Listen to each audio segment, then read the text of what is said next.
കർത്താവിൻ്റെ അതിപരിശുദ്ധ നാമം ഈ മനോഹരമായ പ്രഭാതത്തിൽ മഹത്വപ്പെടുമാറാകട്ടെ. തിരുവചനത്തെ ശ്രവിക്കുന്ന എല്ലാ പ്രിയപ്പെട്ടവരെയും ക്രിസ്തുയേശുവിൻ്റെ ധന്യനാമത്തിൽ വന്ദനം ചെയ്യുന്നു.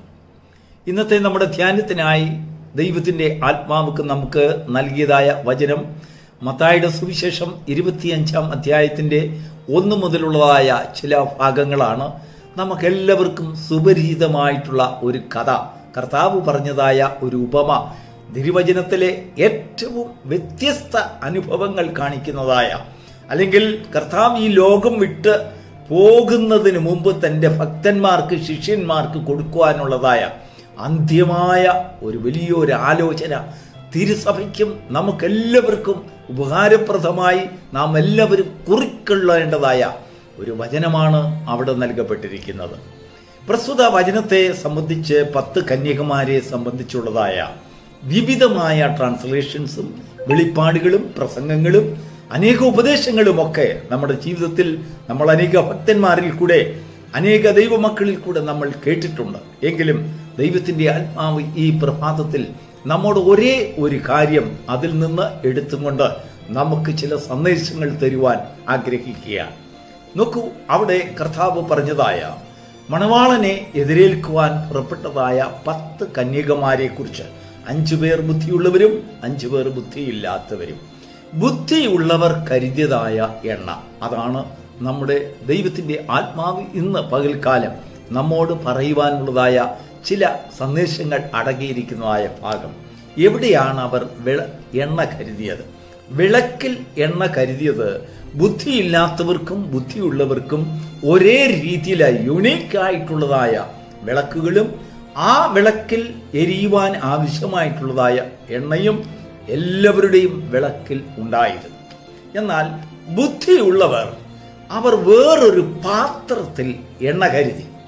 ആ വിളക്കിൽ എണ്ണ കരുതിയതല്ല, ആ വിളക്കിലുള്ള എണ്ണ അത് എരിഞ്ഞുകൊണ്ടേയിരിക്കുന്നു. എന്നാൽ അവർക്കൊരു കരുതലുണ്ടായിരുന്നു. അവരതിന് വേറൊരു പാത്രം കരുതി. ആ പാത്രത്തിൽ എടുത്തതായ എണ്ണയാണ് കർത്താവ് അവരെ, ശിഷ്യന്മാരെ എടുത്തു കാണിക്കുവാനുണ്ടായത്. എന്താണ് ഈ പാത്രം? പാത്രത്തിലുള്ള എണ്ണ എന്താണ്? നോക്കൂ, പഴയ നിയമ കാലത്തിലേക്ക് നമ്മുടെ ശ്രദ്ധയൊന്ന് കൊണ്ടുപോകാം.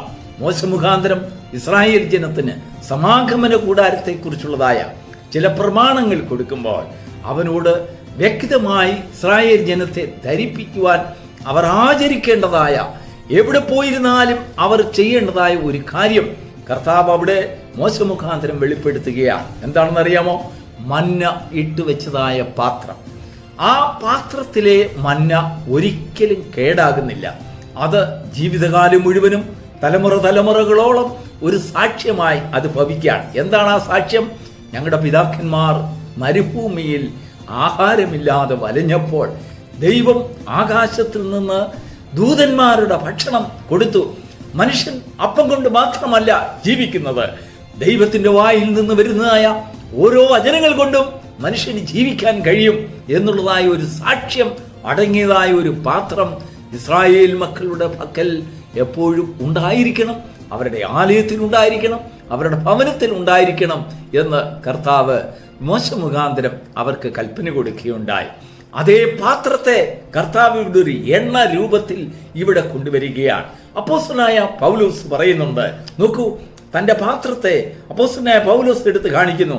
എനിക്ക് സമൃദ്ധിയിൽ ഇരിപ്പാനും എനിക്ക് അല്ലെങ്കിൽ വിശന്നിരിക്കുവാനും എനിക്കറിയാം, കഷ്ടതയിലിരിക്കുവാൻ എനിക്കറിയാം, സമൃദ്ധിയായിരിക്കുവാൻ അറിയാം, ആരോഗ്യമായിരിക്കുവാൻ അറിയാം, ക്ഷീണിതനായിരിക്കുവാൻ അറിയാം.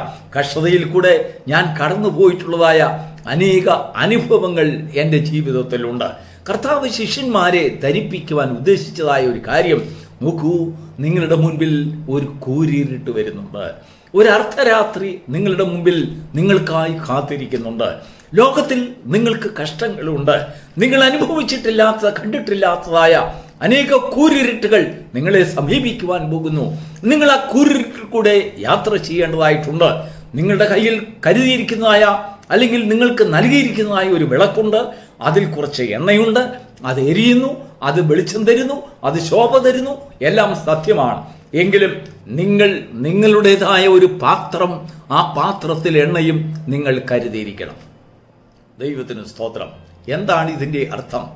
ജീവിതത്തിൽ, വിശ്വാസ ജീവിതത്തിൽ, ക്രിസ്തീയ ജീവിതത്തിൽ നമുക്ക് സ്വന്തമായി നൽകപ്പെട്ടതായ, അനുഭവിച്ചിട്ടുള്ളതായ ഒരു സാക്ഷ്യ ജീവിതം നമ്മുടെ ജീവിതത്തിൽ ഉണ്ടായിരിക്കണം. കടന്നുപോയിട്ടുള്ളതായ പാതകൾ, കൂരിരുട്ട് വരട്ടെ, അർദ്ധരാത്രി വരട്ടെ, ഞാൻ കാര്യങ്ങളെ ചുരുക്കി നിങ്ങളോട് പറയുക. അല്പസമയത്തിനുള്ളിൽ ദൈവം തന്നതായ ആലോചന നിങ്ങളുമായി പങ്കുവയ്ക്കുകയാണ്.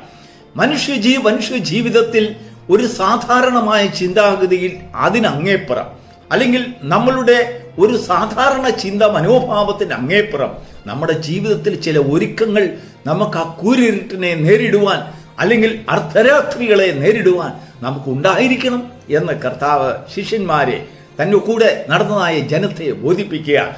അവർക്ക് വലിയൊരു കൂരിട്ട് സന്ദർശിക്കുവാനുണ്ട്. അവരെ എതിരേറ്റ് വരുന്നതായ ഒരു അർദ്ധരാത്രികൾ. എന്നാൽ പല അർദ്ധരാത്രികൾ കണ്ട ശിഷ്യന്മാർക്ക്, അല്ലെങ്കിൽ ഭക്തജനങ്ങൾക്ക് വരുവാനിരിക്കുന്ന കൂരിരുട്ടിനെ കുറിച്ച് അവർക്ക് ആവലാതിപ്പെടേണ്ടതില്ല. അല്ലെങ്കിൽ അപ്പോസ്തലനായ പൗലോസിനെ പോലെ നമുക്ക് ഇയ്യോബിന്റെ ജീവിതത്തിലേക്ക് നമുക്കൊന്ന് കടന്നു നോക്കിയാൽ, ഇയ്യോബ് പറയുന്നത് എന്താണെന്ന് അറിയാമോ? അവൻ എന്നെ ശോധന ചെയ്താൽ ഞാൻ പൊന്നുപോലെ വെളിയിൽ വരും. ഞാൻ എത്ര കഷ്ടങ്ങളിൽ കൂടെ കടന്നു പോകട്ടെ, എന്റെ അരുമനാഥനെ വിട്ട് എന്റെ ദൈവത്തിന് വിരോധമായി ഞാൻ എന്റെ നാവിനെ ചലിപ്പിക്കുകയില്ല. കഷ്ടത ഞാൻ കണ്ടിട്ടുണ്ട്, കഷ്ടത ഞാൻ അറിഞ്ഞിട്ടുണ്ട്. ഈ കഷ്ടതയിൽ തളർന്നു പോകുന്ന ഒരു ജീവിതമല്ല നമുക്കുള്ളത്. പ്രിയപ്പെട്ട ദൈവമക്കളെ, വരുവാനിരിക്കുന്ന കഷ്ടതയെയും നമ്മുടെ ജീവിതത്തിൽ വരുവാനിരിക്കുന്നതായ അർദ്ധരാത്രികളെ എന്ന് പറഞ്ഞാൽ വെളിച്ചത്തെയും ഇരുട്ടിനെയും തമ്മിൽ ഭേദിക്കുന്നതായ ഒരു നിമിഷങ്ങൾ നമ്മുടെ ജീവിതത്തിലും അത് ഉണ്ടാകാം. നമ്മുടെ ജീവിതത്തിൽ അങ്ങനെയുള്ളതായ വേർപാടുകൾ ഉണ്ടാകാം. അത് വലിയ കഷ്ടതയുടെ സമയത്തെ കർത്താവ് എടുത്ത് കാണിക്കുകയാണ്. ദൈവത്തിന്റെ ജനം കടന്നു പോകുവാൻ പോകുന്നതായ അവരുടെ എല്ലാ വിശ്വാസ ജീവിതത്തിൽ, ക്രിസ്തീയ ജീവിതത്തിൽ അവർ അഭിമുഖീകരിക്കാൻ പോകുന്നതായ വലിയ ഒരു അർദ്ധരാത്രിയെ കുറിച്ചുള്ളതായ ഒരു വിരൽ ചൂണ്ടൽ കർത്താവ് നടത്തുകയാണ്.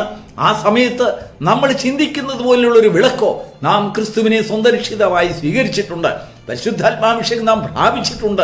ഇതൊക്കെ ശരിയാണ്. നമുക്ക് വിശ്വാസമുണ്ട്, നമുക്ക് പ്രത്യാശയുണ്ട്. നാം എല്ലാവരും ഒരേ യാത്രയിലാണ്. നോക്കൂ, ബുദ്ധിയുള്ളവർക്കും ബുദ്ധിയില്ലാത്തവർക്കും ഒരേ അളവിലുള്ള വിളക്കാണ്, ഒരേ രീതിയിൽ ഓരോ ഡിസൈനാണ്. അവരിൽ കൊടുത്തിരിക്കുന്ന ആത്മാവിനും ആ എണ്ണയ്ക്കും വ്യത്യാസങ്ങളൊന്നുമില്ല. എങ്കിലും ബുദ്ധിയുള്ളവർ അവരുടെ സ്വന്തം പാത്രത്തിൽ എണ്ണ കരുതിയിരുന്നു. നമ്മുടെ സ്വന്തമായ ജീവിതത്തിൽ, വ്യക്തിപരമായ ജീവിതത്തിൽ അനുഭവങ്ങൾ അടങ്ങിയതായ ഒരു സാക്ഷ്യ ജീവിതം നമുക്കുണ്ടായിരിക്കണം.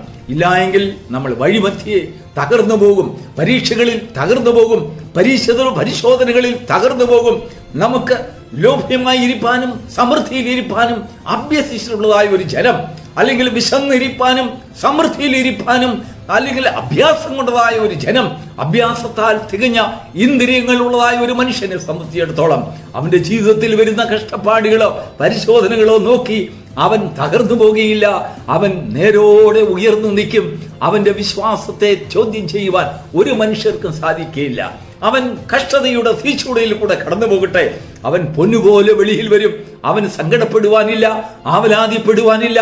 അവൻ മണവാളന്റെ വരവിന് വേണ്ടി കാത്തിരിക്കുന്ന ഒരു ഉദ്ദേശം, അവന്റെ വ്യക്തിപരമായ ജീവിതത്തിൽ ഒരുക്കം, അവന് നൽകപ്പെട്ടിരിക്കുന്ന വചനത്തിലും അവൻ നൽകപ്പെട്ടിരിക്കുന്ന ആത്മാവിലും അങ്ങേപ്പുറമായി അവന്റെ വ്യക്തിപരമായ ജീവിതത്തിലുള്ളതായ സാക്ഷ്യങ്ങൾ കഴിഞ്ഞുപോയ കാലയളവിൽ കർത്താവ് എങ്ങനെയാണ് അവനെ നടത്തിയത്, അവനെ എങ്ങനെയാണ് പോഷിപ്പിച്ചത്, ഇല്ലായ്മകളുടെ മധ്യത്തിൽ കർത്താവൻ അവനെ എങ്ങനെയാണ് അവന് മന്ന നൽകി പോഷിപ്പിച്ചതെന്നുള്ളതായ ഒരു വചനം, അല്ലെങ്കിൽ ഒരു സാക്ഷ്യം, ഒരു അനുഭവം അവന്റെ ജീവിതത്തിൽ എടുത്തു കാണിക്കുവാൻ ഉണ്ടായിരുന്നതിനാൽ ശത്രുവിന് അവന്റെ നേരെ ഒന്നും ചെയ്യുവാൻ കഴിഞ്ഞതില്ല.